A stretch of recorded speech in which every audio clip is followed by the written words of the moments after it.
Good morning. Today is Maundy Thursday. Now, Maundy refers to the mandate or command Jesus gave in John 13:34. Remember the scene here? Jesus and his disciples were in the upper room celebrating the Passover Seder meal. At this meal, Jesus was trying to prepare his special friends for what was about to happen. He washed the disciples' feet, setting the example of serving others rather than being served. John 13:14 and 15. And if your Lord and teacher has washed your feet, you should do the same for each other. I have set the example, and you should do for each other exactly what I have done for you. It was also at this time that Jesus announced that he would be betrayed and gave Judas the bread dipped in wine. Jesus also gave a new command in John 13:34. I am giving you a new command. You must love each other just as I have loved you. And Jesus went on to teach many things to the disciples before going to Gethsemane. Gethsemane.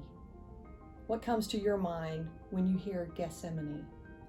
This is where Jesus went to pray on the night he was betrayed and arrested.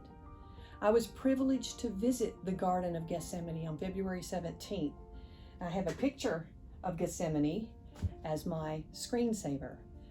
And I have to tell you, when I just disembarked the tour bus and walked toward the Basilica of Agony, or what's called today the Church of All Nations, located just right adjacent to the Garden of Gethsemane, I was moved by the sight of the ancient olive trees, which could be old enough to have been there when Jesus prayed in this place. I had to stop and contemplate just what took place here the night Jesus was arrested.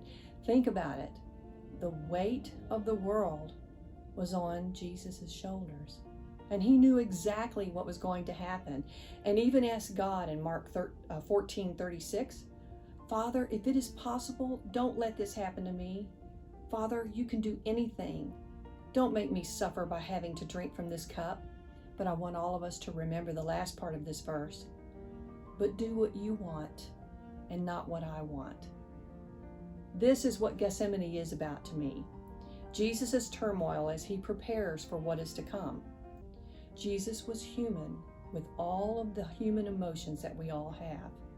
Yet, his goal in life was to do God's will, whatever the cost. He sacrificed his life to be the payment for all humanity's wrongdoings. No longer was an animal sacrifice needed. Jesus paid it all. All to him I owe. Sin had left a crimson stain. He washed it white as snow. Gethsemane holds a very special place in my heart, and I cannot ever read scripture passages about Gethsemane in the same way ever again. On this Maundy Thursday, may we all contemplate just what transpired in this garden so long ago and why. Today, remember, God, your love is greater than all my worries. The breath prayer from last week. Repeat this breath prayer as you go throughout your day, remembering what transpired in the Garden of Gethsemane on this day so long ago. I know this Holy Week is a bit different from those of the past, with all of us staying at home during this trying time. We do not have to be together physically to be together spiritually as a church. We can be together this evening as we gather together at 7 p.m. for Winfrey's Maundy Thursday service on Facebook or YouTube.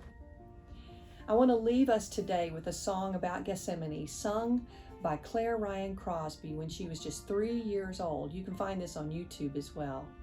Let us all ponder these things and pray, not my will, God, but your will be done.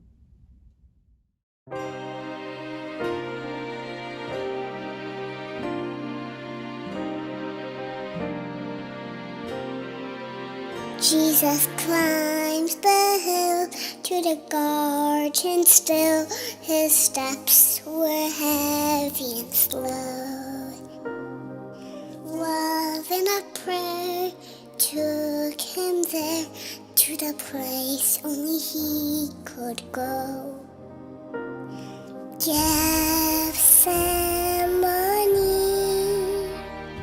Jesus loves me.